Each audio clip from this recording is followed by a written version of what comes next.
Good morning. This hearing will come to order. Welcome, everyone. The subcommittee is meeting today to hear testimony on the impact of rising tensions between the United States and Iran and on U.S. policy and interests in the Middle East and on regional stability.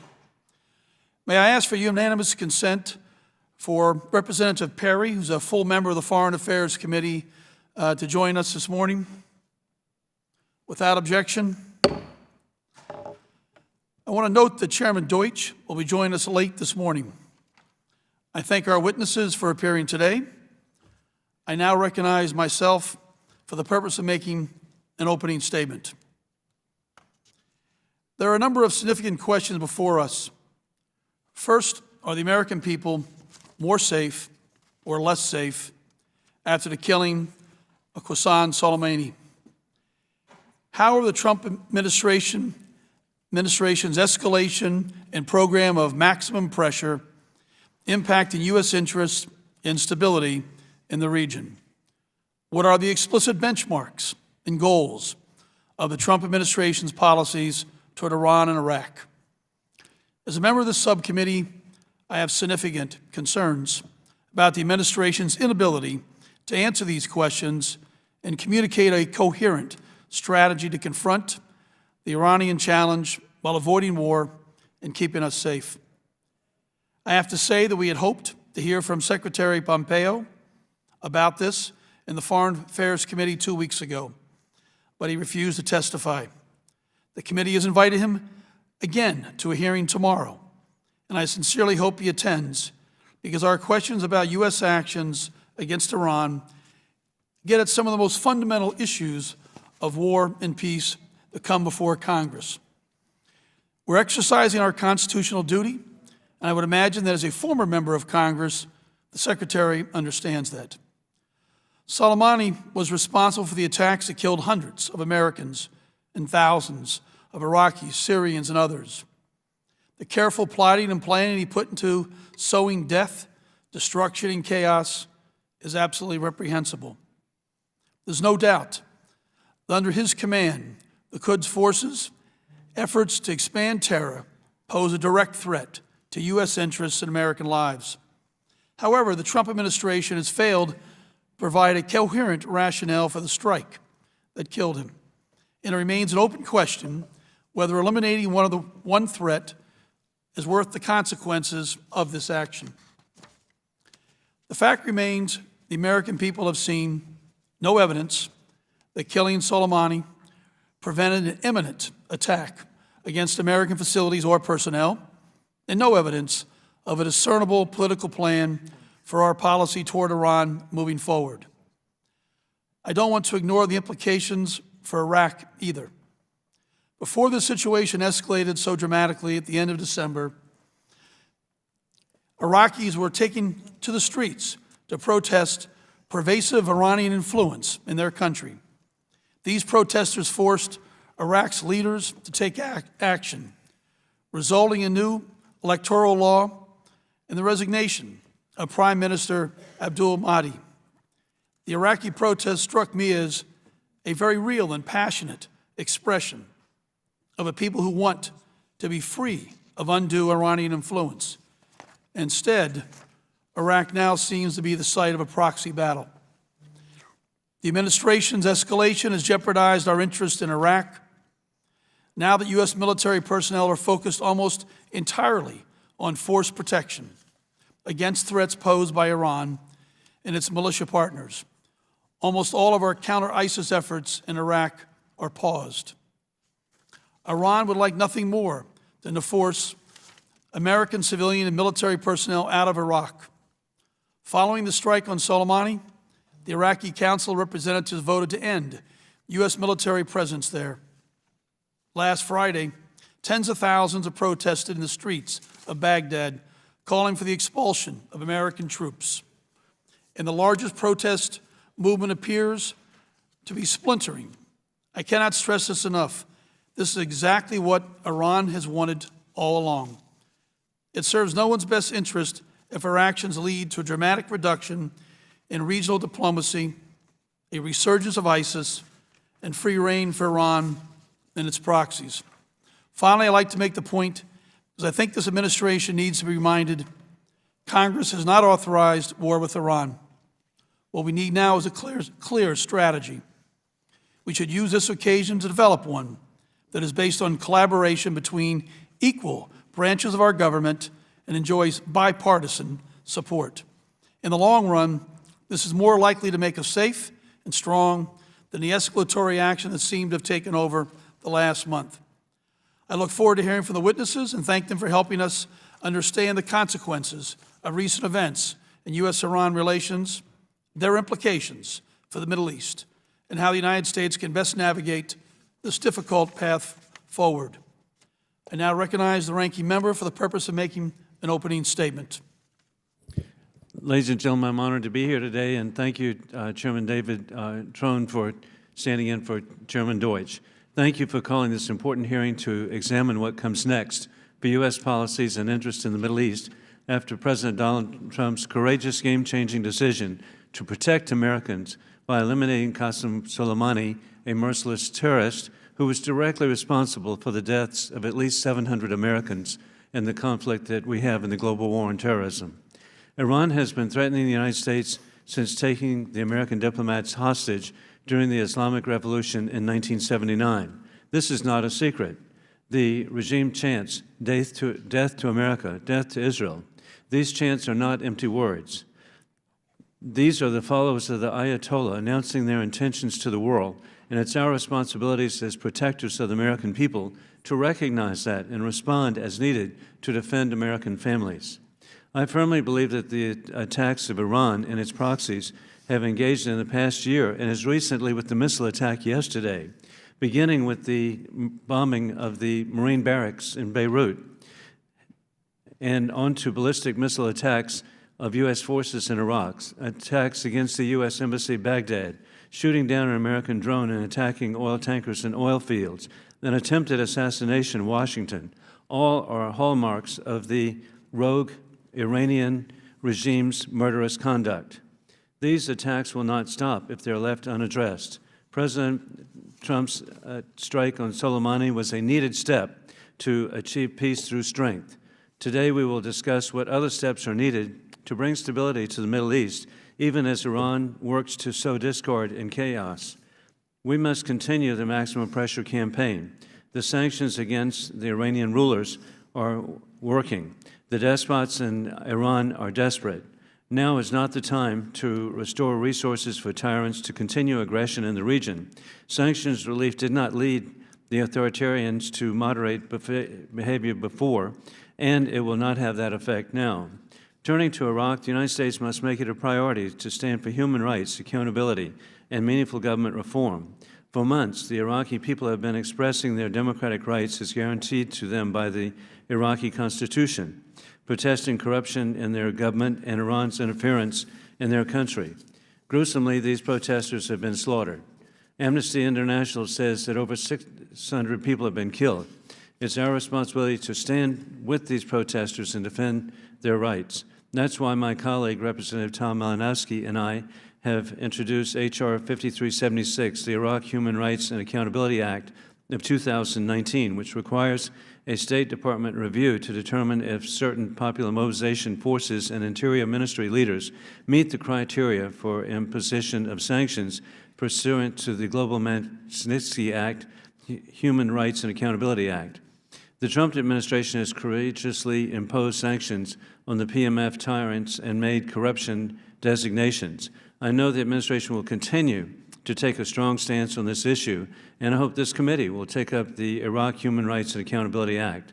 Similarly, we must remain steadfast in our support of the rights of the people of Iran, who have also engaged in peaceful protest against the Islamic Republic's tyrannical policies. Later today, the full House will vote on a resolution Mr. Joyce and I authored to support the right of the Iranian people to protest. In Lebanon, following months of popular protest of government corruption and inefficiency, a pro-Hezbollah government has taken over. This development is concerning for obvious reasons, and I look forward to hearing from our witnesses how the United States should tailor our policies in response. I thank the witnesses for their testimony. Look forward to their analysis and recommendations. Thank you again, Chairman Trone, and I yield back. I will now recognize members of the subcommittee for 1 minute opening statements, should they wish to make one. Representative Karlin. Thank you, Mr. Chairman, and thank you for having this hearing. I just want to say that I think we've heard a lot of red herrings and false intelligence justifying the assassination of a foreign leader.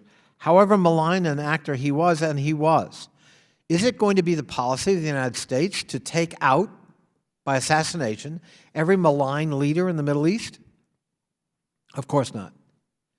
Is it going to be the policy of the United States to take a unilateral action without consultation with Congress or our allies and worry about the consequences subsequently? Are we going to lie about the justification for such actions while we're at it?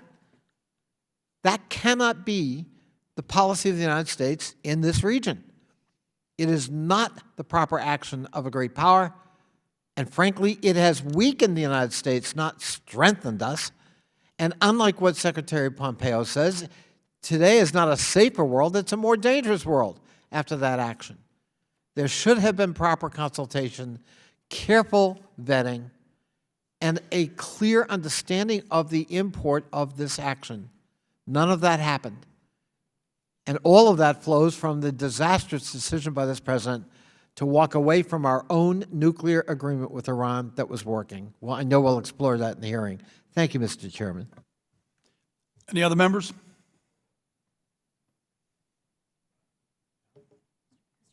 Mr. Perry? Well, I sure thank the chairman and the ranking member for their indulgence in the UC of my time here. I reject categorically the assertion that there's no strategic or tactical plan regarding the elimination of Soleimani from the battlefield. The fact that the administration doesn't come out and tell members of Congress or the world at large what the strategic or tactical plan is it's appropriate that they don't. We don't tell our enemies what the plan is, and unfortunately, Congress and even some of in the president's own administration can't be trusted with that information, not to give it to the world or our enemies. This was not an assassination, and this individual was not a foreign leader. This individual was a terrorist wearing the uniform of a nation state that uses terrorism as statecraft. I heard nothing from my colleagues on the other side when their president eliminated almost 4,000 people from areas outside the battlefield, terrorists that should have been eliminated, and the world is a safer place because they were. And that's why we didn't hear anything from either side. And with that, I yield back. And without objection, all members may have up to 5 days to submit statements, questions, extraneous materials for the record, subject to the length limitation in the rules. I will now introduce our witnesses. Dr. Mara Karlin is the Director of Strategic Studies at the Johns Hopkins School of Advanced International Studies. She's also an Associate Professor at SAIS and a non-resident Senior Fellow at the Brookings Institution. Dr. Karlin served in the national security roles for 5 U.S. Secretaries of Defense, advising on policies spanning strategic planning, defense budgeting, future wars, and the evolving security environment and regional affairs. Most recently, she served as the Deputy Assistant Secretary of Defense for Strategy and Force Development. Welcome back to the subcommittee. Dr. Ariane Tabatabai is an Associate Political Scientist at the Rand Corporation and an Adjunct Senior Research Scholar at Columbia University School of International and Public Affairs. She's also a Truman National Security Fellow and on the Council of Foreign Relations member. Previously, she served as a visiting assistant professor of security studies at Georgetown University, Edmund A. Walsh School of Foreign Service, was international consultant for NATO, and held several positions for the Harvard Kennedy School, Belfer Center for Science and International Affairs. We also welcome back Ms. Danielle Pletka, a Senior Fellow in Foreign and Defense Policy Studies at the American Enterprise Institute. Until January 2020, Ms. Pletka was the Senior Vice President of Foreign and Defense Policy Studies at AEI. Ms. Pletka holds the Andrew H. Siegel professorship in American Middle East Foreign Policy at Georgetown University, Walsh School of Foreign Service. Previously, Ms. Pletka was a senior professional staff member for Middle East and South Asia, Senate Committee on Foreign Relations. Thank you all for being here today. Let us remind witnesses to please limit your testimony to 5 minutes, and without objection, your prepared witness statements will be made a part of the hearing record. Thank you for being here today. Dr. Karlin, you may begin. Mr. Chairman, Mr. Ranking Member, and members of the subcommittee, thank you for this opportunity to appear before you today. This morning, I will be summarizing my written remarks, which I submit for the record. As U.S.-Iran dynamics grow sportier in the wake of Qasem Soleimani's killing, there are 3 insights I would like to convey. First, U.S. strategy vis-a-vis Iran is convoluted and clunky. This administration has outlined its vision of a fundamentally different Iranian regime through its maximum pressure campaign. Yet it has attempted this policy while simultaneously pursuing contradictory efforts. It has a national security strategy and national defense strategy focused on great power competition. It pulled out of the nuclear agreement without any effort to lay the groundwork for a new deal. It promulgated vague and contradictory and ad hoc responses to Iranian aggression, from skipping tens of rungs on the escalation ladder by killing Soleimani, while confusingly lurching in the aborted response last summer when Iran shot down a U.S. drone. This confusing approach is read by the Iranians as feckless, by regional partners as fickle, and by other U.S. adversaries like North Korea as presenting opportunities for mischief. The latest escalation raises considerations like how and in what ways Congress should financially support adventurism absent strategy, and how Congress can compel a coherent strategic approach to policymaking on the Middle East. For those who question whether missile salvos by the Iranian military constituted the sum total of Iran's retaliation for the Soleimani killing, let me be clear. Though the timing and the target of future action are uncertain, there should be no doubt that further Iranian response is sure to follow. That response could look like attacks by Iranian clients such as Hezbollah against soft targets frequented by U.S. military personnel or directly against U.S. diplomats or civilians. Simply put, we have reached the end of the beginning of this escalatory cycle. My second insight, the Middle East is moving along a trajectory that increasingly favors Tehran. In Syria, Iran has managed, with support from Russia and Hezbollah, to keep Bashar al-Assad in power. In Lebanon, the new government further empowers Hezbollah in Damascus. In Iraq, key constituencies are seriously reconsidering the U.S. military presence. In Yemen, the Saudis and the Emiratis spent years battling the Houthis with little to show for it besides horrific Yemeni losses and Iranian delight. Across the region, Iran's clients are not only growing in capacity, but also in capability. Furthermore, the Russians, not the Americans, have committed to consistent diplomatic offensives across the region. Not only do the Russians have a seat at the table in the Middle East, they increasingly are setting the table as well. There are steps the United States can take to adjust this trajectory. Hezbollah and Iran would be overjoyed if the United States gave up on Lebanon. It is essential to watch as the military and the government sniff around for a new rapprochement, to ensure the military continues to tackle threats of mutual concern, and to increase force protection for Americans in Lebanon. The United States should excoriate Lebanese leaders who further undermine Lebanese sovereignty. In the Gulf, ratcheting down tensions is a shrewd move. Key Gulf states like the UAE and Saudi Arabia are seeking accommodation with the Iranians. We should also encourage an end to the Saudi spat with Qatar and urge the Saudis to find a path out of the Yemen war. And above all, we should find a way to normalize the U.S.-Saudi relationship rather than prioritize it. My third insight, the United States must find a way to meaningfully deprioritize the Middle East. The key geopolitical challenge going forward is posed by China, and yet we remain trapped in Middle East purgatory. The over-militarized approach to the region continues.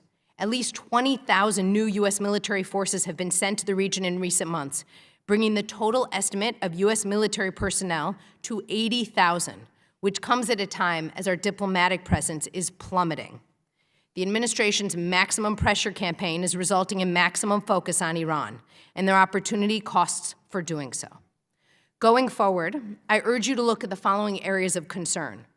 On strategy and execution, given that U.S. strategy toward Iran and the Middle East is convoluted, the administration should clarify what is it trying to achieve, why is it trying to do so, and above all, how it will do so. on the counter-ISIS campaign and coalition. Given that the conflagration between the United States and Iran has imperiled the fight against ISIS and fueled discontent among some Iraqis, the administration should explain how it plans to rehabilitate the fight, and Congress should deepen its consultation with key coalition members, especially the Iraqis. A deal in disarray, given that detonating U.S. participation in the nuclear agreement, rather than considering ways to improve it, has resulted in the United States dividing itself from its fellow signatories while Iran pursues its own agenda. Congress should help formulate pathways with partners to limit Iran's nuclear program. And our regional presence and purpose. Given that for 2 decades, the United States has overwhelmingly relied on a military approach to the region, Congress should consider how the United States can right-size its military posture and grow a more robust diplomatic presence. As outlined today, there are no simple solutions. However, some steps are overdue in leading Middle East strategy in a more coherent and sustainable direction. Thank you for your time. I look forward to your questions. Thank you very much. Dr. Tabatabai? Thank you, sir. Mr. Chairman, Ranking Member Wilson, and members of the committee, thank you for the opportunity to testify today. My testimony will proceed in 3 parts. First, I will begin by looking at the internal dynamics in Iran today before examining what we might expect from the regime next, and I will end by discussing U.S. policy options. Repression has been a consistent feature of the Islamic Republic since its inception in 1979, but 2019 marked new trends. It revealed the regime's heightened perception of threats both at home and abroad, a new boldness in operations, and a new capability, the ability to completely shut down the internet. So far, Tehran's actions in 2020 indicate the regime's willingness to continue to attempt to sideline not only those outside of the regime space, but also groups and individuals typically associated with the pragmatist segments of the system. The regime is currently primarily engaged in 2 types of efforts to limit dissent. 1, it is preventing and stopping popular opposition by hindering the flow of information and through the use of lethal force. And 2, it is limiting dissent within the ranks of the regime, which includes restricting certain factions' involvement in the political process, such as the ongoing efforts to disqualify candidates belonging to certain camps by taking part in the elections. Nevertheless, unrest continues in Iran as the maximum pressure campaign, coupled with the regime's own incompetence and corruption, continue to take their toll on Iran's economy. Despite continued popular unrest, the regime appears unlikely to fundamentally change its domestic or foreign policy behavior.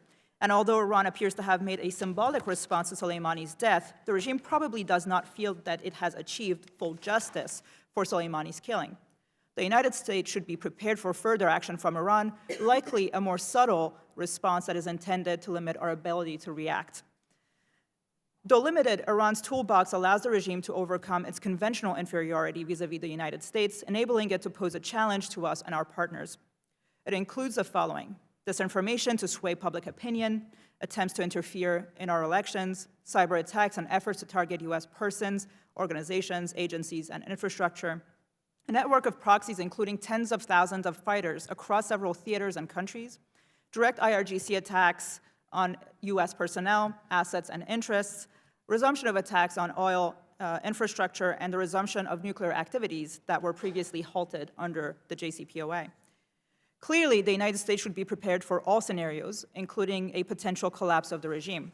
However, for the foreseeable future, the United States should be crafting policies that advance U.S. interests, even if the Islamic Republic remains in place, because that is currently the most likely scenario. In the event of further escalation from Iran, the United States may very well have to consider a kinetic response, but it should do so when its own strategic gains are clear. Deploying more forces whose mission and operational status is unclear to the region might not actually deter Iran, and the deployment arguably offers more targets for asymmetric Iranian retaliation. Merely moving troops is not sufficient to deter an adversary when red lines and objectives are not clearly and credibly communicated. The United States can identify and discreetly target Iranian proxy capabilities as it has in the past. This could be effective if deployed surgically and accompanied by clear messaging to Tehran. Given recent developments, appetite for negotiations in Iran is likely limited. Nevertheless, the United States can prepare the groundwork for engagement by sending clear signals to Tehran that it is serious about seeking a diplomatic solution and avoiding conflict, as the President has done on a number of occasions. Currently, U.S. policy toward Iran is heavily reliant on sanctions. Sanctions are a critical means of achieving U.S. objectives. But they are only fully effective if they are coupled with other U.S. instruments of power. The administration should consider offering a cohesive message to Iran that clearly lays out U.S. objectives, what the United States is willing to offer to Iran, and what Iran would have to do in return. This would need to be done within the framework of a realistic plan that does not rely on maximalist positions. Absent this, Tehran may interpret the administration's ultimate goal as its complete surrender, and such capitulation is a non-starter for Iran and has historically led nations to go to war.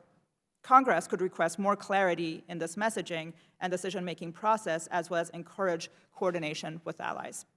Thank you. Thank you. Ms. Pletka? Mr. Chairman, Mr. Wilson, good morning. Thank you so much for having me back. It's always an honor to testify before this committee. The title of this hearing, the title of this hearing, I believe, misplaces a bit what should be the appropriate focus on the Islamic Republic of Iran. Without overstating the case, I believe this is not actually a moment of escalation with Iran, at least not in terms of direct conflict. We're likely to see, as my colleagues have pointed out, some proxy escalation, but even that, I think, will be careful for fear of provoking the unpredictable President Trump. More important, I believe, is that notwithstanding victories in Syria, Iran really is in a period of flux and stress, unlike many we've seen in recent years. Internally, next door in Iraq and in Lebanon, home to Iran's most important proxy, Hezbollah, the regime is under enormous pressure. In conjunction with Qasem Soleimani's death and the likely transition ahead of the death of Supreme Leader Ayatollah Khamenei, those pressures create an opportunity for the United States. The key questions are, what are we going to do with that opportunity, what the actual policy of the United States is toward the Islamic Republic, and how the maximum pressure campaign will impact those aims. On the direct question of the impact of the Soleimani strike, let's start with Iran itself and the Quds Force that the late general led for the last 2 decades. Those who've suggested that the IRGC and the Quds Force will revert to business as usual after the passing of their leaders, I think are confused about the role that Soleimani played. He was not simply the leader of Iran's expeditionary forces and coordinator of its proxies. He was a man of great strategic intelligence and cunning, with charisma that made his leadership all the more effective. His successor, Ismail Qaani, is, to paraphrase an American politician, no Qasem Soleimani. What does that mean? That'll be guesswork for us, but Qaani's power to control Iran's major proxies may portend increased independent action on their part. We've already seen threats against U.S. officials and a call for personal jihad, which is highly unusual in the Shia faith, by Hezbollah leader Hassan Nasrallah. The Hashd al-Shabi, the popular mobilization units in Iraq, have also escalated attacks on U.S. targets in Iraq. This is all happening at a moment of uncertainty in Iran itself, which recently suffered the worst demonstrations it's experienced since the revolution. Protests in Iran reemerged on a large scale last November, and hundreds, if not thousands, have died at the hands of security forces, and it took weeks to crush the protests. With elections ahead and Ayatollah Khamenei's succession due sooner rather than later, no wonder those deeply invested in the system of the Islamic Republic are worried. Things have been similarly unstable in neighboring Iraq, where popular demonstrations forced the resignation of Iraqi Prime Minister Abdel Mahdi. Those demonstrations have been ongoing also since the beginning of October. It's important to understand just how much of a slap in the face these demonstrations in Iraq are to Iran. They have been dominated by Iraqi Shiites. They've focused on governance failures, corruption, and on Iranian influence. And neither efforts by regular police nor the Hashd were capable of stifling that popular anger. The Iranian consulate in Najaf was attacked and burned down. Ironically, demonstrations began around the same time in Lebanon and have focused on exactly the same thing: governance failures, corruption, and sectarianism. Those also resulted in the collapse of the government, with Prime Minister Saad Hariri stepping down. A new Hezbollah-only government has since been appointed, with Hezbollah's chosen candidate, Hassan Diab, at its helm. Circling back to Tehran and looking at its major satellites in Iraq and Lebanon, it's fair to say Ayatollah Khamenei has had a bad month. Remember, he celebrated the beginning of 2020 thinking he had quelled protests at home, that the United States was weak, disengaged. 2019 saw the disastrous Trump decision to quit northeastern Syria and betray our Kurdish allies, as well as the administration's low-key responses to the downing of an American drone, attacks on Gulf shipping, and the direct attack on Saudi Arabia's Abqaiq and Khurais facilities. While the U.S. did in fact retaliate in all instances with substantial cyber attacks on Iran, according to my understanding, the failure to respond overtly only served to reinforce the signal that the Syria withdrawal had sent, that the U.S. is turning its back on the Middle East. But then the Soleimani strike and the U.S. dismissal of efforts to toss U.S. forces out of Iraq put paid to that notion that the U.S. was ceding the region. The question this hearing raises is, what's next? What is the message the United States is trying to send? That's a question not only on our minds here, but on the minds of policymakers and leaders in Jerusalem and in Riyadh and elsewhere in the Middle East who wonder what the U.S. strategic posture really is. Are we committed to staying in Iraq? Are we committed to Saudi Arabia's defense, to staying in Syria, to competing with the Russians, to keeping the plus of troops in the Gulf, or not? Is the maximum pressure campaign about a new JCPOA, or is it really about regime collapse? The right course is to amp up pressure on Iran politically, militarily, and diplomatically. I have just another moment, if you won't mind. And for the Congress, if I may, to embrace some consistency on the question of Iran policy. It's incoherent to denounce the Soleimani killing and the abandonment of the Kurds in much the same breath. Either we want a robust posture in the region, or we don't want a robust posture in the region. The right course is to begin to work more seriously with Iranian dissidents and opponents of the regime with a view to a better future, to further isolate Iran's supporters within Lebanon and Iraq, and empower protesters against Iranian domination. We know the regime is under pressure. We know they will seek to regain their footing. We know their economic resources are stretched. We know the Iraqi people and the Lebanese people do not actually wish to be ruled from Tehran. What we do not know is what U.S. policy actually will be going forward. That's a much-needed clarity. Thank you for your time. Thank you for your testimony.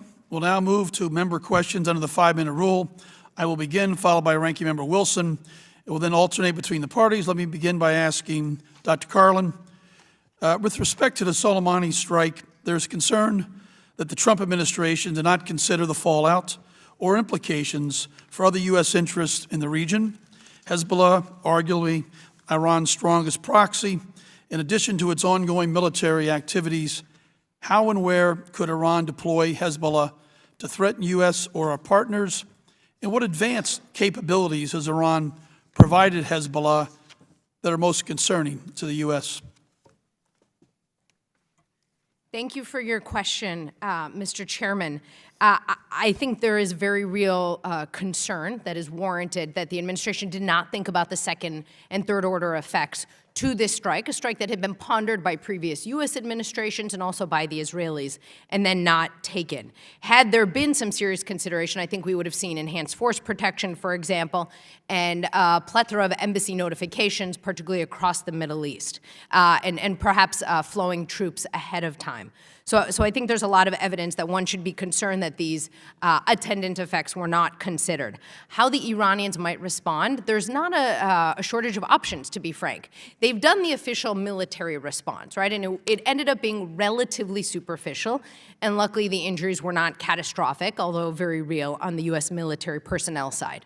What we should expect now is going to be some sort of effort by their various clients, quite possibly by Hezbollah. There are soft targets across the Gulf. For example, if you look at Bahrain, places where U.S. sailors hang out, you could see them hitting U.S. troops in places like Jordan, also no shortage of soft targets there, or even potentially going directly against U.S. diplomats around the region. So they have a lot of options, and I guess what I would say is stay tuned, right? When we've looked at the Iranians historically, they haven't necessarily felt this need to respond automatically, right? We've seen this when folks like Imam Mughni or Abbas Massawi were killed. So we now really need to be, I think, in an eyes wide open and as prepared as possible posture. What do you see next in Syria on Hezbollah? On Syria, I think the Iranians and Hezbollah and the Russians have gotten what they wanted. Bashar al-Assad is not going anywhere.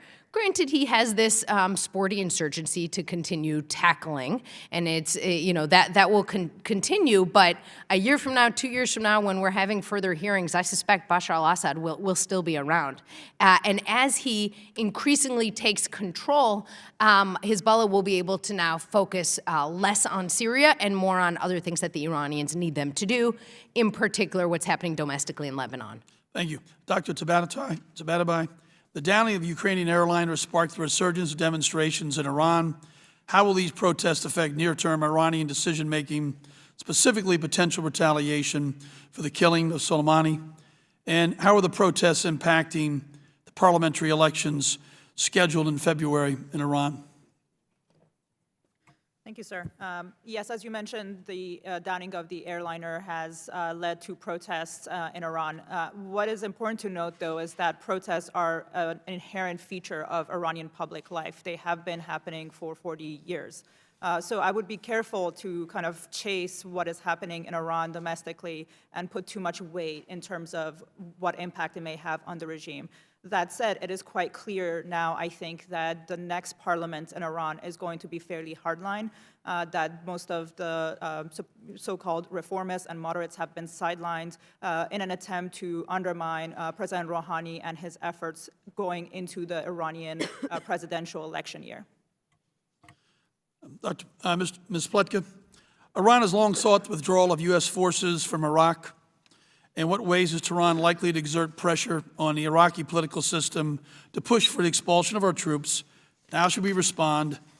And do you believe the reduced diplomatic presence in Iraq is hindering our ability to counter Iranian influence in Baghdad?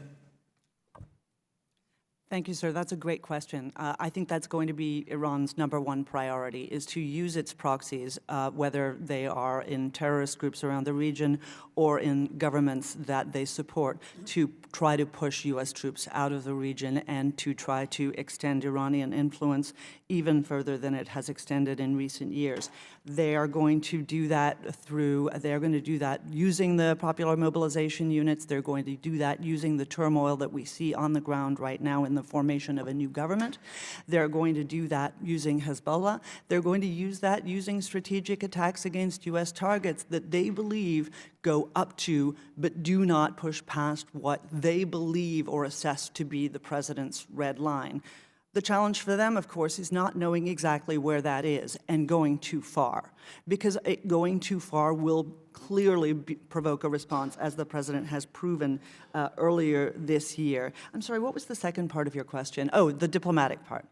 Look, are we going to be harmed by that? Absolutely. We have been harmed over the last 3.5 years by our failure to have people in positions of authority at mid-levels in government and in senior positions in our embassies. We need people in Baghdad. We need people in Beirut. We need people. We didn't have an ambassador in Saudi Arabia for the first 2 years of this administration. I believe that that harms not only our ability to conduct diplomacy, but our ability to manage the challenge that Iran presents to us. Some of those challenges have been remediated. We have an ambassador now in both places. And we have an assistant secretary for Near East Affairs. At the same time, there's no question that what you want is not a militarized answer to every challenge. What you want is militarized diplomacy backed up by that military. Thank you. Mr. Wilson. Thank you, Chairman Trone, and thank each of you for being here today.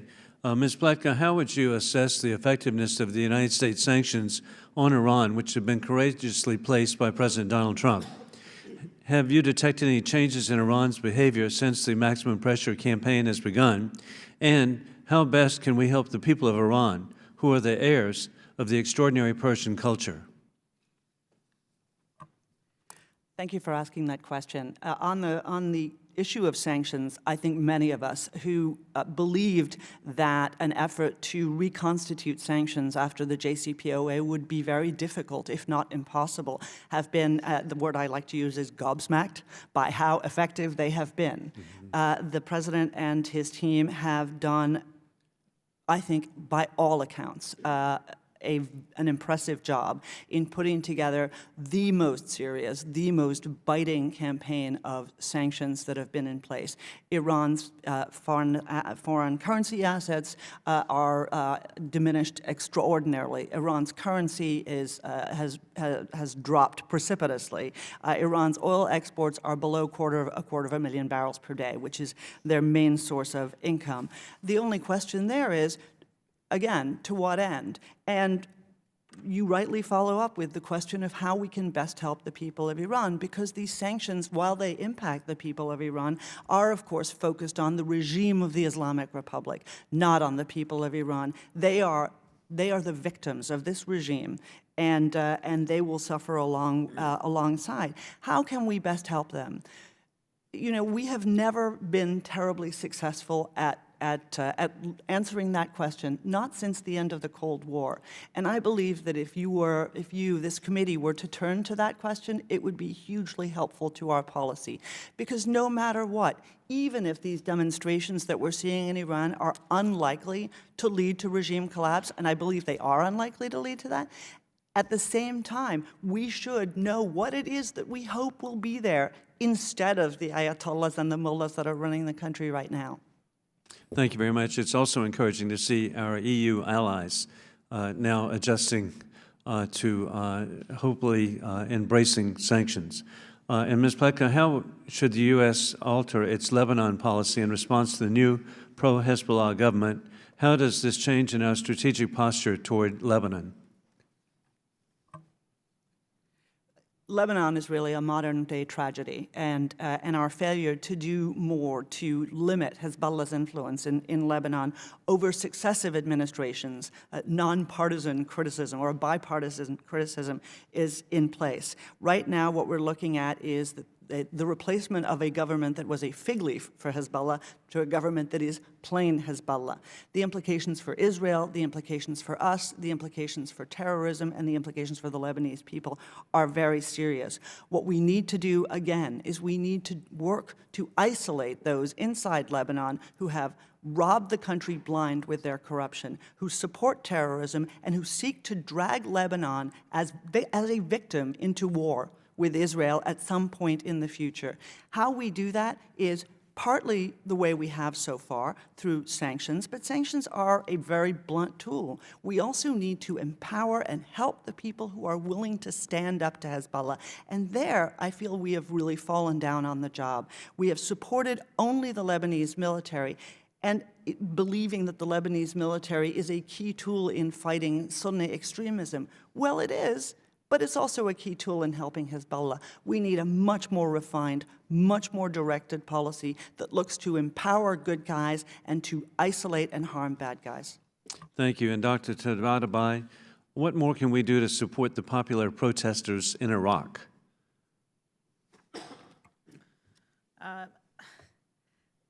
So I think that, U.S. role in supporting protesters should actually be fairly limited because even though it's useful to help the flow of information, it is helpful to make statements encouraging and standing with people across the region. Ultimately, the decision for who should govern those countries is theirs, and we should be fairly limited in how many statements we make in that direction. And thank you. As we conclude, again, I'm just so proud of the President's courage to go and eliminate Soleimani. He killed directly hundreds of Americans. With the IEDs, thousands of Americans today have lost arms and legs. And so I appreciate so much the leadership of President Trump, peace through strength. Thank you. Thank you. Mr. Malinowski. Thank you, Mr. Chairman. I'm actually not going to talk about the main issue of Soleimani today. I just want to focus on one thing that we all say we agree on. We all like to think we agree on, and that is our support for the people of Iran who are struggling against this dictatorship, struggling for freedom, the people of Iran who are saying that they want to be part of the world, particularly the younger people, the people of Iran who show their sentiments by refusing to walk over an American flag because they realize that that's just dumb propaganda from their regime, and again, they want to be part of the world and they want to be connected to us. So we all say that we stand by them, and we congratulate ourselves for saying this, and we feel good about saying this. But here's what we are actually doing. The people of Iran, anyone who is born in Iran, is presumptively denied entry into the United States right now under a travel ban that makes 0 sense from a national security point of view. Unless they get a waiver, they can't come here. On top of that, in the last several weeks, we have had incident after incident after incident of Iranians, particularly students, coming to the United States with visas, which means that they have been vetted thoroughly by the State Department, by DHS, passed every test. They arrive at an airport, and some Border Patrol officer looks at them for 20 minutes and sends them back without any consultation with other parts of the U.S. government, destroys their lives because many of them have spent thousands of dollars making the journey to come to the United States. Some of them have been to the United States, studied here, and have just left for a conference and are told, often degraded, often humiliated at airports, we don't want you here because you are Iranian. Today, we are going to be passing a resolution in the House that says we stand by the people of Iran in their struggle for human rights. I'm going to vote for that resolution because I agree with every word in it. It's sponsored by my friend, the chairman of this subcommittee. But I also think this resolution is in some ways shameful. We are going to be pretending today to stand by the people of Iran, even as this House, even as this Congress does not a damn thing about what the U.S. government is actually doing. Our actual policy right now is to hurt the people of Iran. And that's what we need to be speaking about. So I want to ask everybody here, our witnesses, whether you agree or disagree with what I just said. Is our current approach consistent with the lessons that we learned during the Cold War, for example, when we took on the Soviet Union, when we took on their leaders, their regimes, while welcoming the freedom-loving people who lived behind the Iron Curtain, who wanted to come to the United States, study here, learn from us? Are we doing the right thing, and are we really standing by the people of Iran as we conduct this policy? Whoever wants to start, but I'd like to hear from all three of you. Thank you, Congressman Malinowski. I'm in violent agreement with you and everything you just highlighted. If this were our priority, we would be emphasizing every day how corrupt the regime is. We would be facilitating internal communication. We would be bringing Iranians here. We would be finding ways to engage the Iranian people, and we would have clarity on our messaging. I think what you've heard from all three of us witnesses is that we're really confused about what the U.S. is trying to do. And if we're confused, that's particularly problematic. Thank you. Thank you.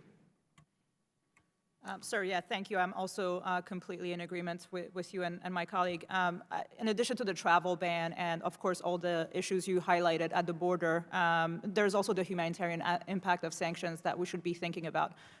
Yes, sanctions are designed, hopefully, to impose a cost on the regime, but there are reports about issues pertaining to the shortage of medicine and medical equipment and goods in Iran. So the average Iranian is also paying the price for the regime's malign activities and policies, and that's something else that we should also be thinking about. Thank you.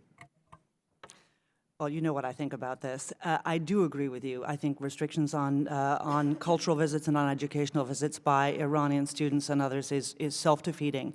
I do hope that in supporting things like this that we are mindful that the Iranian government doesn't control who gets to come here and who doesn't get to come here. What we want is an opportunity for the young people that we all keep talking about to actually have a chance to see what a democratic country looks like and see what a better life looks like and take that back home with them when they go. So I couldn't agree with you more. I do think that this administration has done more than is appreciated on the question of supporting internal communications inside Iran. I think they've done more than I know we have done previously in either Republican or Democratic administrations to stand by people who've been imprisoned by the Iranian regime, have done more to try to help get them out of prison. On the other hand, there's much more that can be done. There are no sanctions on food and medicine, as you know. We shouldn't allow them to exploit this.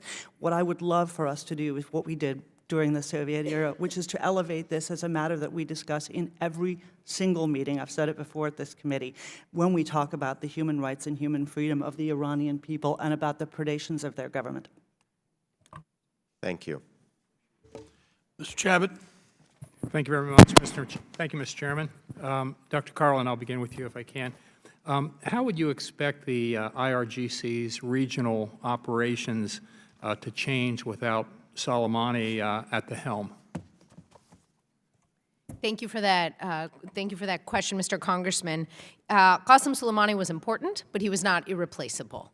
The IRGC has been a tremendously effective organization, unfortunately, over decades, and also despite financial pressures over the years as well. So I suspect there will be an effort to facilitate and deepen relationships with various groups. In particular, we saw Qasem Soleimani really oversaw this magnificent kind of knitting together of various clients in places like Syria.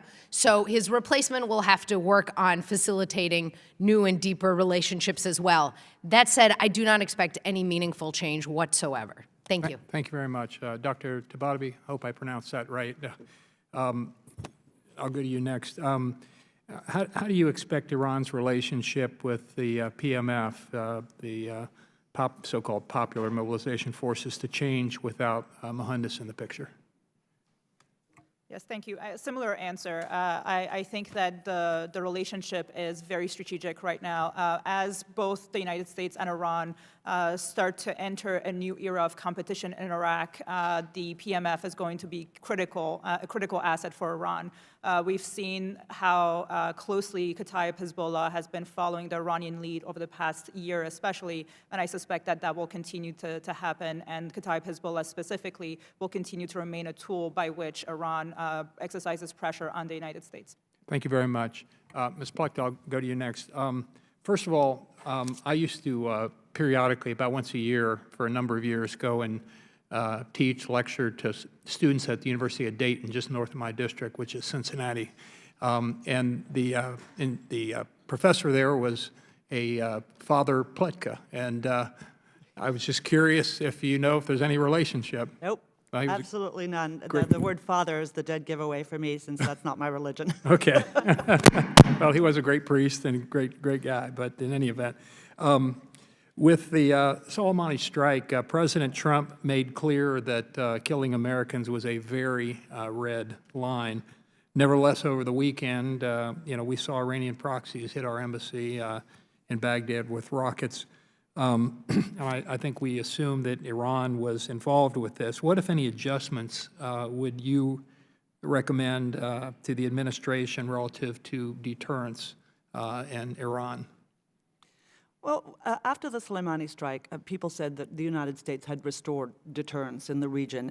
I think that what's missing here is a sense of clarity about what those red lines actually are. And what had happened in the run-up to this was that the Iranians had been testing us over the last year or two, right?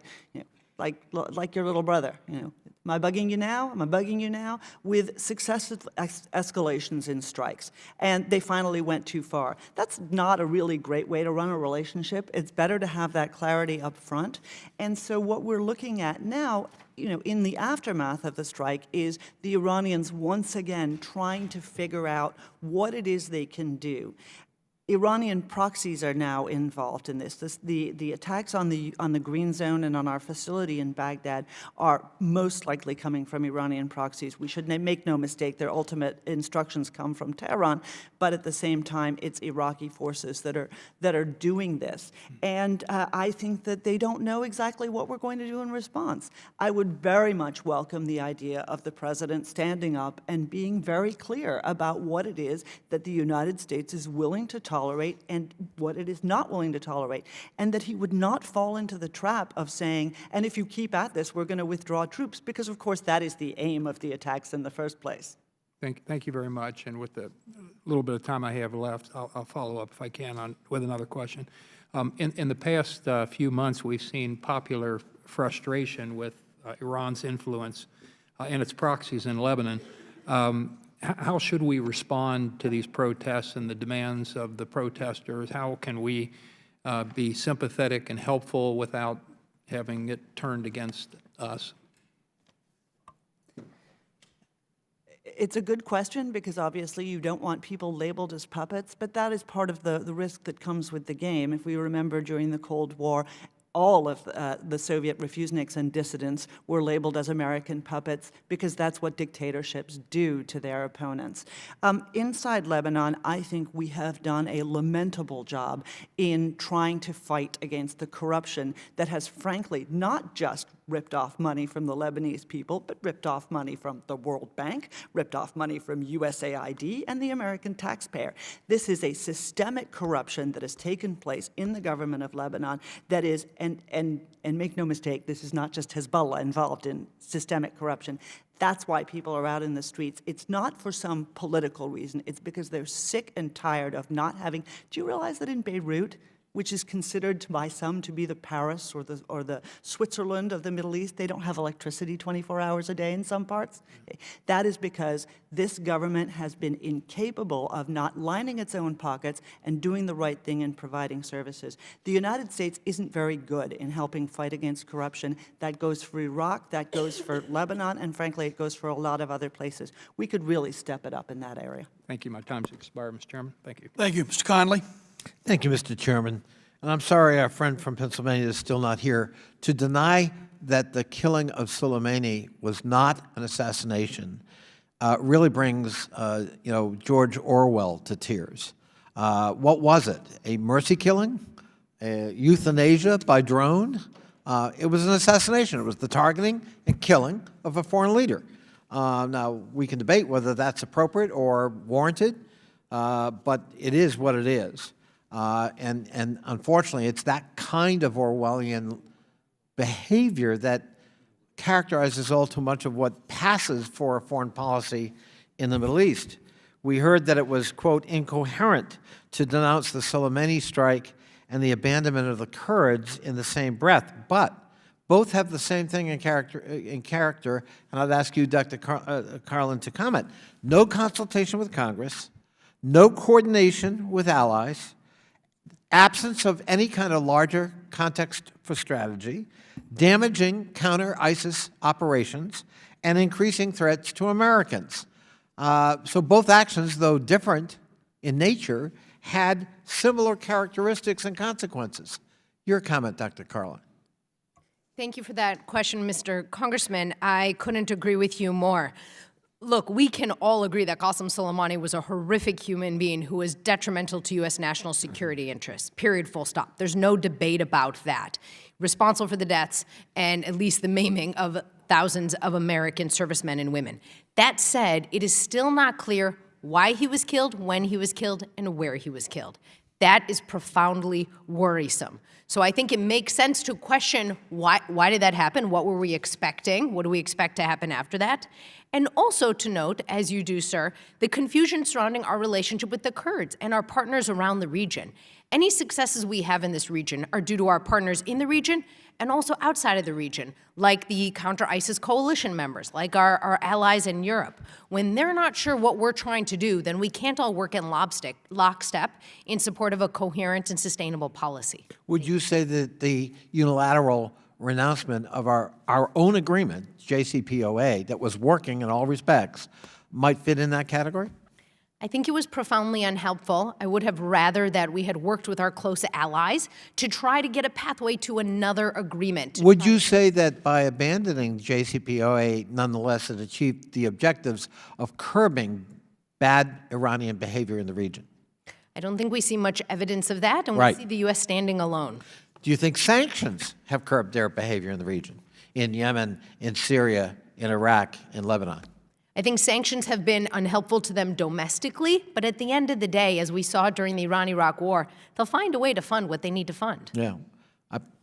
Dr. Thank you. Tabatabai, have we seen evidence of the curbing of bad Iranian behavior, from our point of view, bad, in the region, based on either sanctions or the withdrawal of the United States from JCPOA? Not strategically, no. There may have been some tactical changes here and there. For example, they may have less money to send to various groups, but in terms of their activities in Afghanistan, Iraq, Syria, et cetera, we continue to see a level of involvement and support from various groups. I have a lot of respect for the ranking member, Mr. Wilson, who's also my friend. But when he talks about praising the president's peace with strength strategy, I would argue the opposite. There's plenty of evidence in front of us. There's no peace, and frankly, there's no strength. There's nothing but weakness and withdrawal of the United States from some strategic positioning in the region. I want to give you an opportunity, and you as well, Dr. Karlin, if you want to comment on it. You mentioned the possible collapse of the regime. We need to get ready for that. I know Dr. Pletka also referenced that and said, and I agree with her, it's probably unlikely, at least in the near term, but I want to give you an opportunity. Why should we think the regime could actually collapse, given its staying power since 1979? Sir, I fully agree that it's the least likely scenario. However, I think that the United States should be prepared for all scenarios, and that is one possible. So you, all right, forgive me for interrupting, but you weren't suggesting that's something that could be imminent or in the near future? No, absolutely not. Right. I think it's the least likely scenario right now. I should also add that it's not clear what would happen next, even if the regime were to collapse. Right. There is a world in which there is a liberal democracy that replaces the Islamic Republic, but there's also the possibility that we will see something like Syria, a civil war, or even a similar regime with different ideology replace the current one. Yeah. This is a monumental subject, and of course, there's not a single person at the press table on the subject of Iran. Which is amazing, Mr. Chairman and Mr. Ranking Member, but thank you both for holding this hearing, and thank you all for being here. Thank you. Mr. Watkins? Thank you, Mr. Chairman. I think General Soleimani was a righteous and justified kill. He, when looking for why, how about the 600 some odd soldiers that he killed, our brothers and our sisters? And also, the strategy is credible deterrent. It's a far cry from the appeasement strategy that was proven to not work. It's a maximum pressure campaign, and having spent years at the tactical level, I assure you that when you go out on missions, the idea is that should anything happen to you, you want the enemy combatants knowing that hellfire will rain down upon them should anything happen to you. And that is a credible deterrent, and I assure you that is far more effective than the hope that your commander-in-chief giving them money will somehow make them not want to kill you. That's ridiculous. It never works, and it never will. The credible deterrent, the maximum pressure campaign, is far more effective, particularly in this part of the globe. So when I hear our guests ask, well, why kill him? Because he was a combatant, as evident by the title that he preferred going by, which was general, right? So he was a high-ranking enemy combatant, probably overseeing the violent attacks on the embassy, which he probably helped to orchestrate. So that's your why. And the mere fact that he got paid in part by a government paycheck from Iran, which was the leading state sponsor of terror, is a moot point. He was an enemy combatant in Iraq outside of his country, and so I relish in the fact that he doesn't live to kill any more Americans. Which people, when you keep asking, what happens next? How about the fact that they try and continue to kill us? That's what happens next. And the mere fact now that they've got one less operative, a very powerful and influential one at that, makes our job safer and easier. Ms. Pletka, do you what do you think the administration's strike on Soleimani will deter? Do you think that the administration's strike on Soleimani will deter Iran's future operations in any way? Sir, I think it has the capacity to do that. I don't think you're seeing anybody lament the parting of Qasem Soleimani, although there are political disagreements about whether it was wise or not. I certainly don't, and believe the president was justified in this choice. The question really for us is follow-up, and what we need from the administration is clarity. Because if you look at the run-up in last year, you saw a number of attacks by Iran or by Iranian proxies on both American assets, the drone, but also on global oil supplies. The United States has, through the last decades, no matter the president, had a doctrine of opposition to interference in the continuity of global energy supplies. The perceived failure of the president to respond to the attacks on Abqaiq and on Khurais in Saudi Arabia gave Iran the idea that he was not going to stand up to them. Soleimani turned that around, but we don't know what's next. And I do think it's really important for the administration to clarify and to capitalize on the deterrence that was restored with that strike to tell the Iranians what it is we will and we will not tolerate. Because otherwise, as you've seen over the last week, they will either directly, although much more likely through proxies, continue to test and see. And when they test us, we are likely to see Americans injured. But frankly, while Americans are my top priority, I don't want the Iranians killing anybody. They ought to stop. Understood, but you can see the escalation going from a drone to oil tankers in the Strait of Hormuz to oil field attack in Saudi Arabia to the killing of Americans. You'd agree that there is some model of escalation there. It represents as one, right? And so what would your recommendation then be? Well, as I said, I think that, again, the Soleimani strike has managed to let's say, halt momentarily that direct escalation. In other words, Iran using Iranian territory and Iranian forces to actually attack. What it hasn't done, unfortunately, is made clear to the Iranians that they cannot use their proxies to do the same thing. And that's where I think we need to be wary. Look, yesterday, the U.S. Embassy in Baghdad was hit by several missiles. That's not a lesson learned. And they need to learn that lesson. Otherwise, somebody else is going to get killed. Mr. Chairman, I yield. Thank you. Mr. Keating? Thank you, Mr. Chairman. Several years ago, I dined with some of our troops in Iraq, our soldiers, and just hours after we had dinner, several of them were killed with a rocket attack. It was an Iranian-powered rocket, almost certainly the handiwork of Soleimani.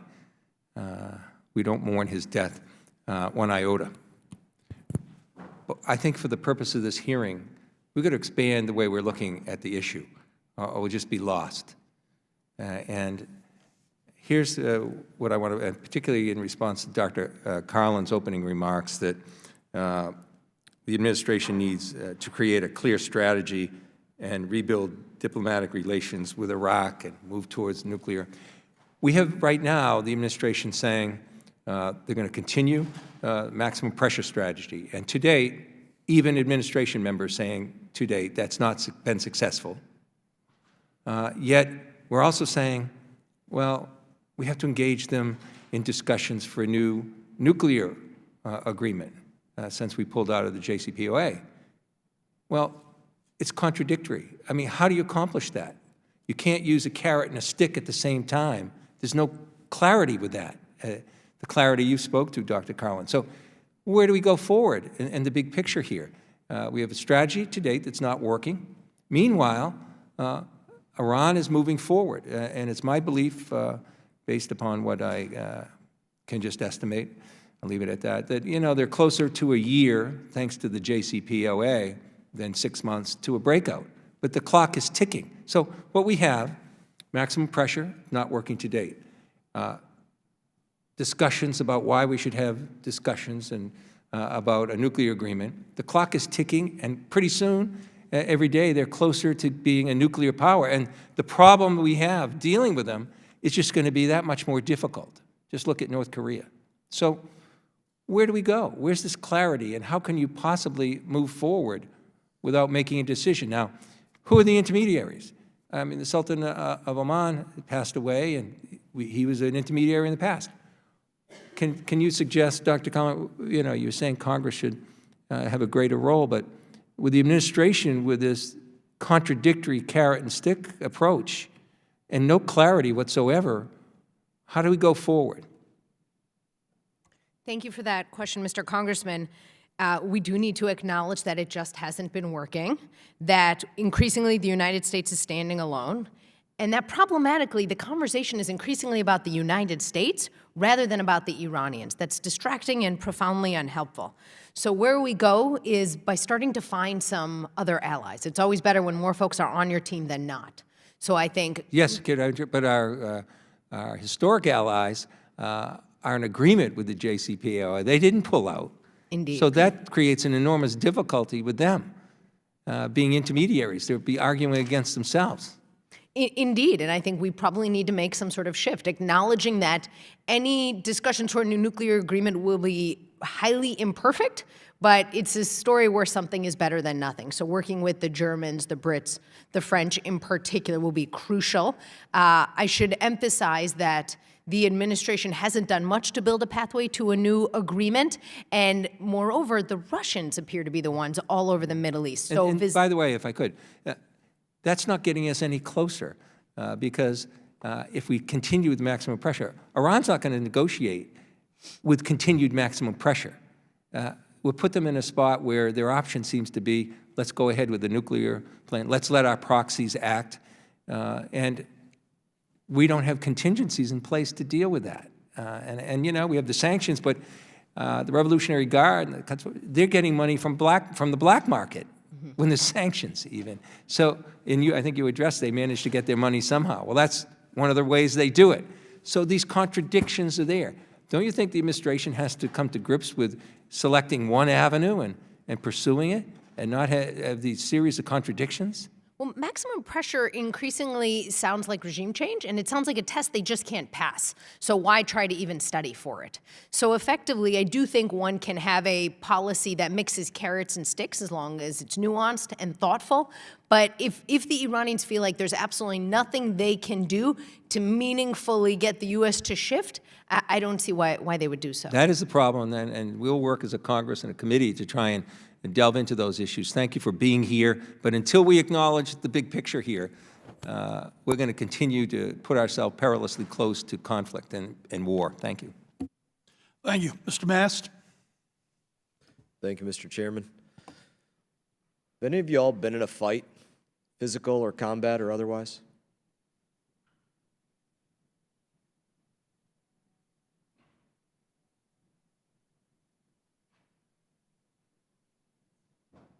Have you been in a fight?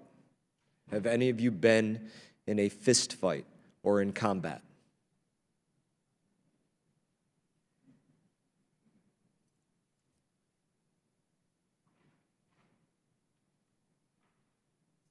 That's not rhetorical. I'm asking you.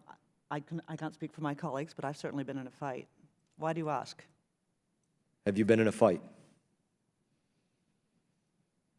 In a fist fight? Or combat? Sure. Not in combat. But a fist fight? Not that I recall. Okay. So it's hypothetical for you, doctor. If somebody's fighting you and you hit them back, is that escalation or defense?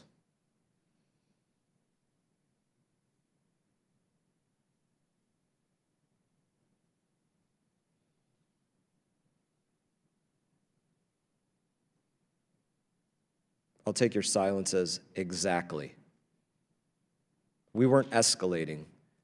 We were defending ourselves against a terrorist who's gone out there and hit us time and time and time again. Let me ask you something maybe y'all can't answer.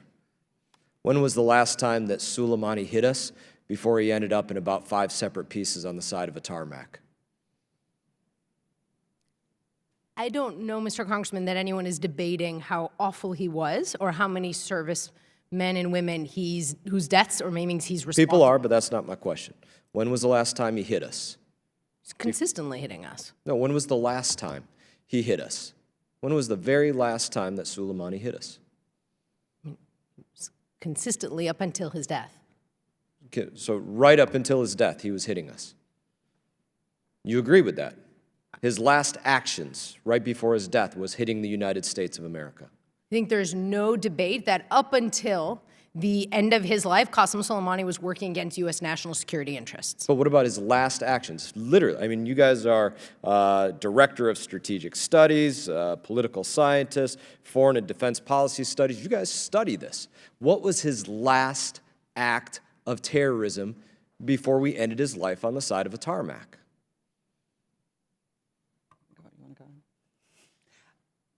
None of us have security clearances. I think what we are all aware of is that he was coordinating the attacks on the American embassy. It's open source information. You don't need a security clearance to know that. What I'm aware of is that he was coordinating attacks on the American embassy with the leadership of the Popular Mobilization Forces, the Hashd-e-Shaabi. That's what I know. I don't know whether my colleagues have better knowledge. So right up until his last moment, he was hitting us. He was attacking us. And you all are coming in here saying there's some kind of escalation that's going on. You don't think if somebody was hitting us right up until the last second, that's defense? This academic approach to defense I find absolutely worthless. Let's go to some other questions here. What was the imminent threat that was posed by Osama bin Laden when we executed him? What was the imminent threat that was posed by him while he was hiding out in his compound in Pakistan? Was there an imminent threat? Was there any intel about he was planning something immediately? More crickets? Was he executed within borders that the U.S. had an authorized use of military force to go into? If I may, I don't recall that the Obama administration argued that Osama bin Laden was being killed due to an imminent threat. So it's really just a question of justification. And I think where we're a little confused is the Trump administration has given us about 17 different reasons why Qasem Soleimani has been killed. Any and all of them may be accurate. I'm just not sure which. Who posed a greater threat at the time of their death? Bin Laden or Soleimani?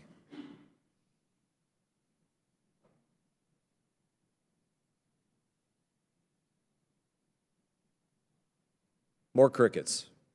I think it's because y'all don't want to answer these questions. So I'm going to end with this statement right here, right now. I think I find this whole conversation is just an exercise in you folks being trapped in a Cold War policy purgatory where you're not recognizing that we've moved out of this ladder of escalation, as you all are talking about. Oh, you need to have this designated, exactly, they know what we're going to do. If we see them do this, that's not the way that it works. It's okay to have selective ambiguity. It's okay that they be surprised by the actions, and it's good for foreign policy for them to not know exactly the way the president's going to hit them. That's strength. And in that, I appreciate the fact that you all took the time to come here, although I found its worth to be minimal. Thank you. Mr. Vargas. Thank you, Mr. Chair, and thank the ranking member and the witnesses here today. I do want to ask a few more questions, if I could, with respect to the maximum pressure campaign. I think it was stated here today that was helpful domestically or unhelpful domestically, in the sense it was putting pressure domestically, not on other operations internationally in the region. Could you talk a little bit more about that? Whomever would like to. Yeah, Doctor, go ahead. Sure. Yes. Thank you, sir. So I think in terms of creating grievances, deepening grievances that exist in Iran, it's certainly done that. People are upset with how things are going. A lot of the economic grievances are, of course, tied to the regime's own incompetence, mismanagement, but the sanctions are certainly having an impact.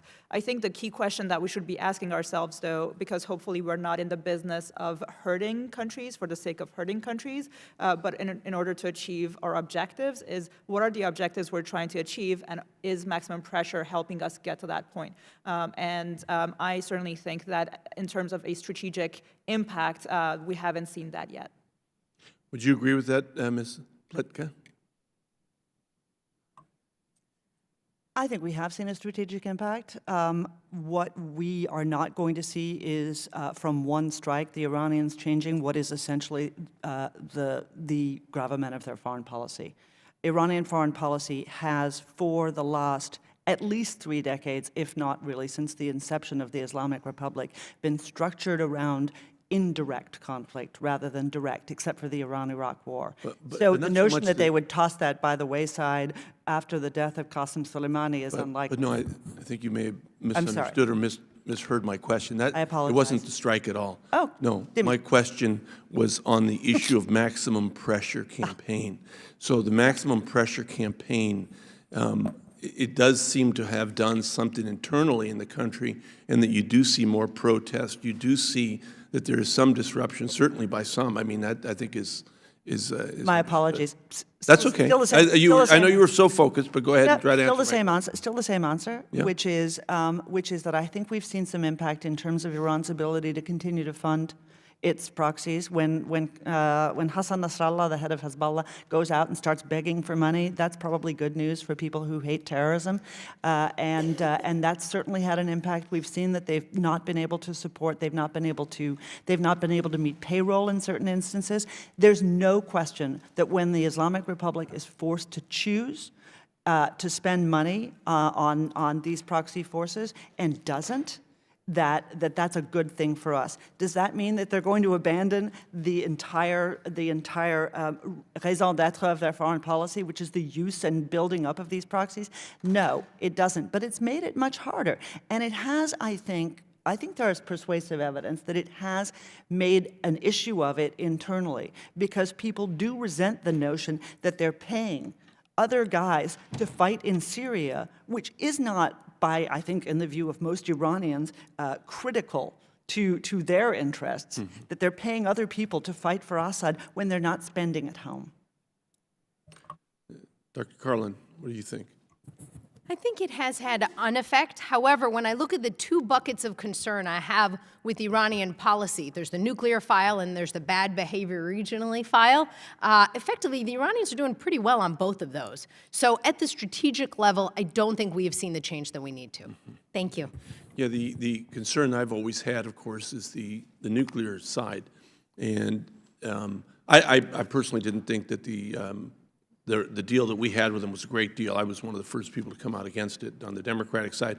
However, there was, I think, some good that was for the first 15 years. It was the second 15 years and beyond, I think, was a disaster. But there's nothing in place now at all, which I think is even worse, obviously. But we have to do something. And lastly, I guess I would just throw this out.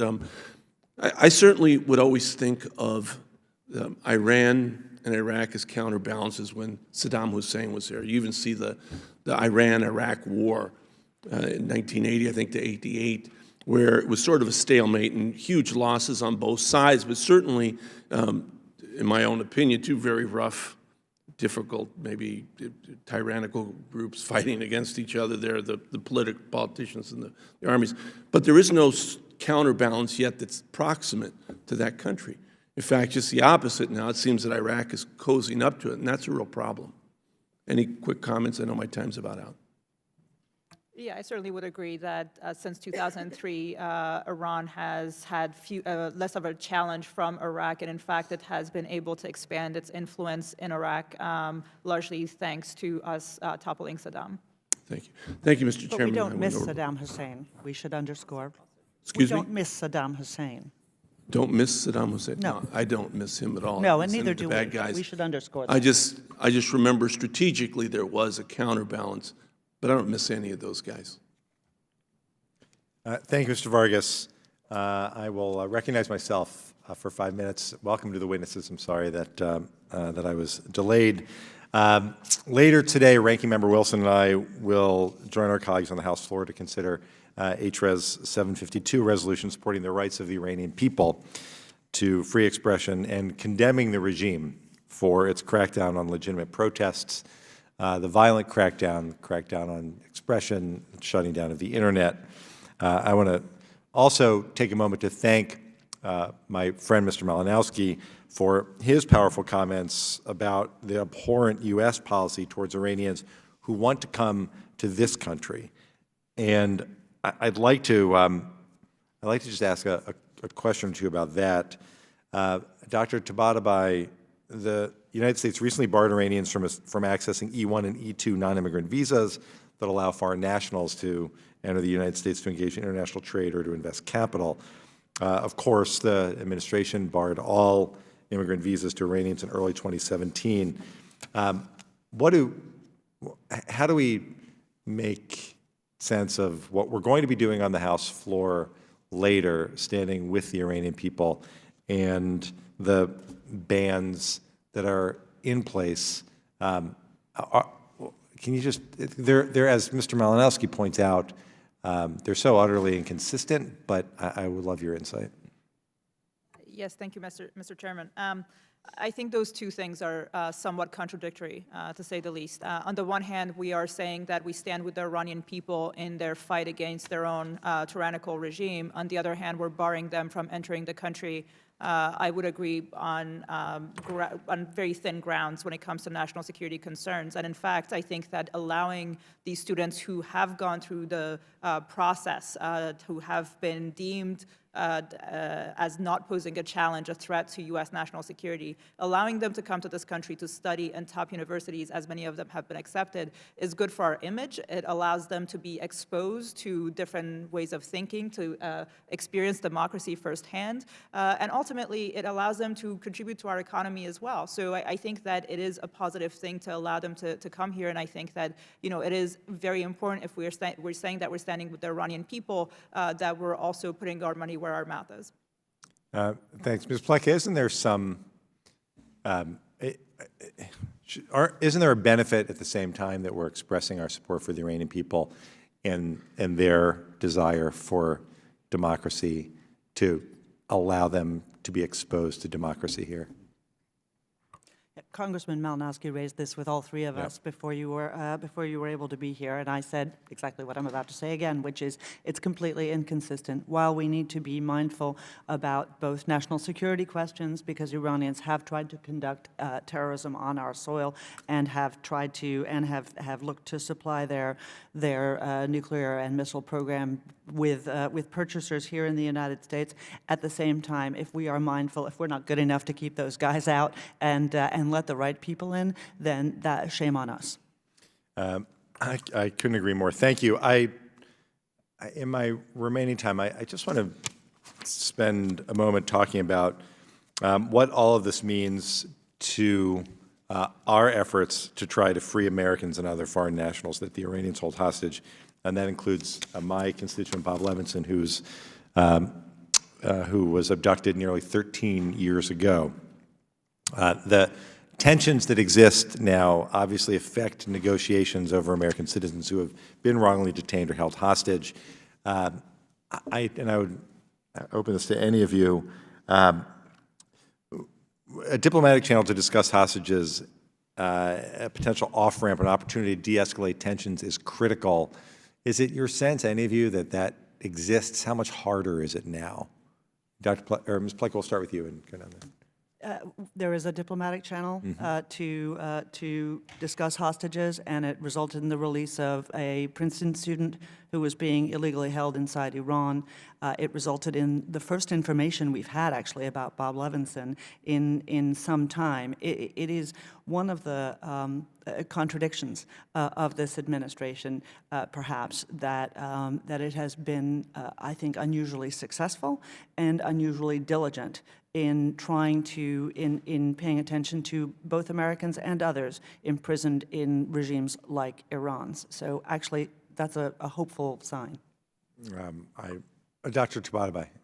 Yeah, if I may, just one more point to add to this, which is that we also have allies, the UK, Australia, and other countries, France, who have dual nationals and their own nationals who are held in Iran. So this is one more avenue where we should be working with our allies because they share our interests there.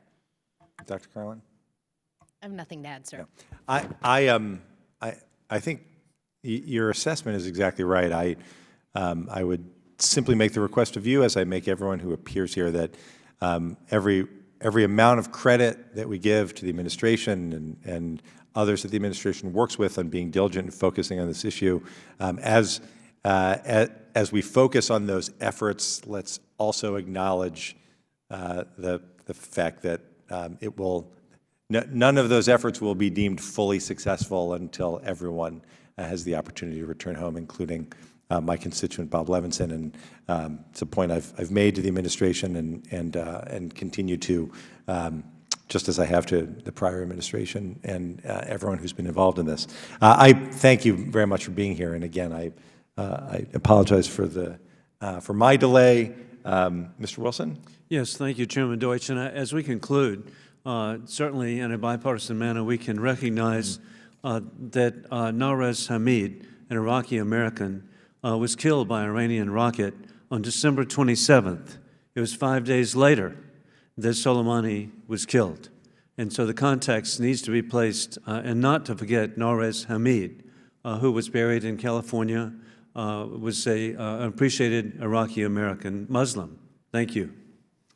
Well, again, thanks very much to the witnesses. Appreciate your being here. We thank you for your testimony. Members of the subcommittee, as you all know, may have some additional questions, and we ask you to please respond to those questions in writing. And I would ask my colleagues that any questions to the hearing be submitted to the subcommittee clerk within 5 business days. And with that, this meeting is adjourned.